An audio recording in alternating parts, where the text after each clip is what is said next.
Everyone thinks the Roomba i7 Plus is yesterday's tech writing on a self-emptying gimmick, but here's the thing, it can still beat a lot of shiny 2026 robots in real homes because mapping and maintenance, not just suction, determine how clean your floors actually stay. Look, I tested the i7 Plus for 30 days in a Petan Kid tornado of crumbs, hair, and mystery glitter, and what I found flipped my expectations. I went in skeptical, comparing it to newer models with object avoidance and higher suction. But then I saw what happens when smart mapping and a clean base work together day after day, and that's where this gets interesting. Before we dive into what I discovered, quick note.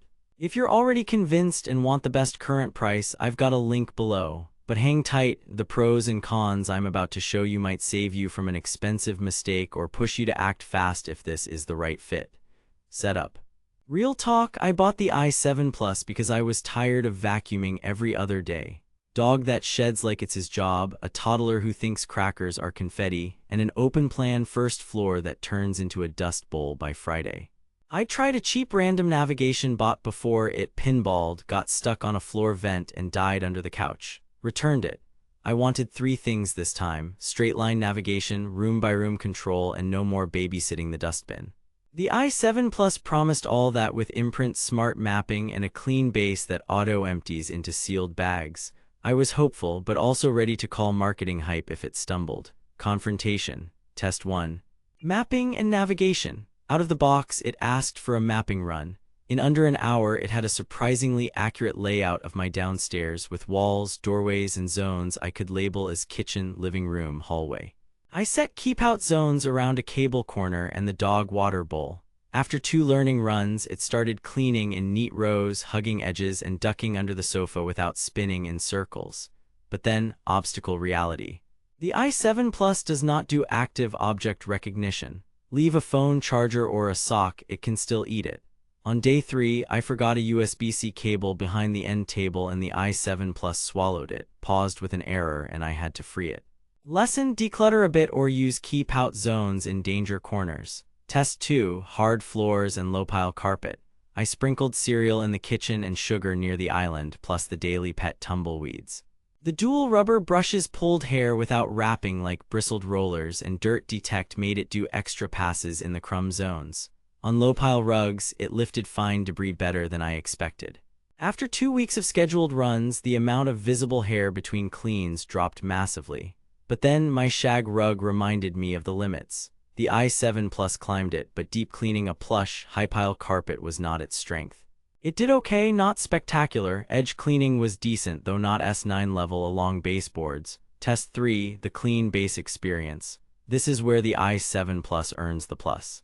After each job, it docks and vacuums its bin into a sealed bag. The emptying is loud for 10-15 seconds, so don't run it during baby naps. In daily use, I went weeks without touching the robot.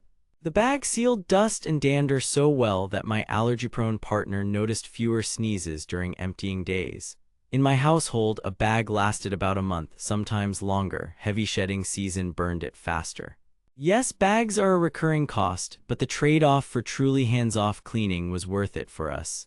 Test 4. App control, voice, and routines. The iRobot Home app is straightforward.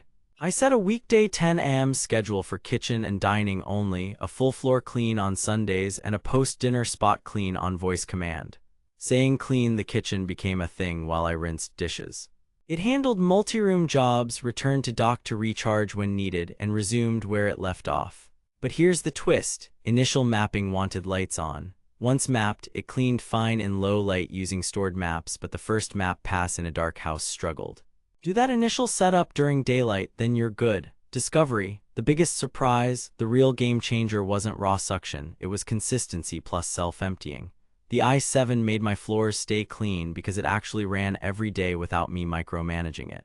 No more "why is the bin full" and the robot stopped halfway drama. Also, even though this model isn't the newest, software updates and smart mapping keep it extremely relevant in 2026. Compared to the J7 Plus, you lose the fancy camera that avoids cords and pet surprises, so if your floors are always cluttered or you have a new puppy, the J7 Plus is safer. Compared to the S9 Plus, you lose some edge performance and peak suction, but you also keep a lot more money in your pocket.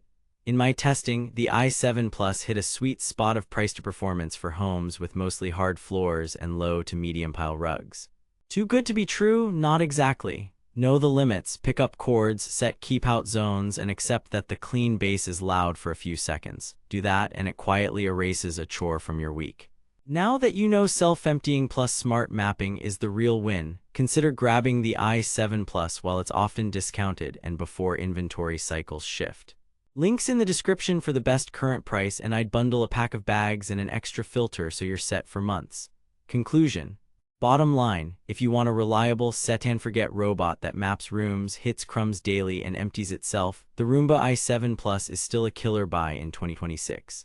It's ideal for busy families, pet owners, and open floor plans with hard floors or low-pile rugs. You should skip it if your floors are constantly cluttered with cords and toys, you have super plush carpet everywhere, or you hate any consumables.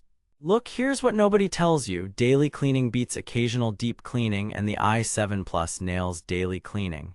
Clean base plus smart mapping beats raw suction most days. Visuals to include. Show the mapping screen labeling rooms, a before and after kitchen crumb shot, the clean base bag change, the 10-second emptying sound moment, a side-by-side of cord hazard versus keep out zone, and a time lapse under the couch run.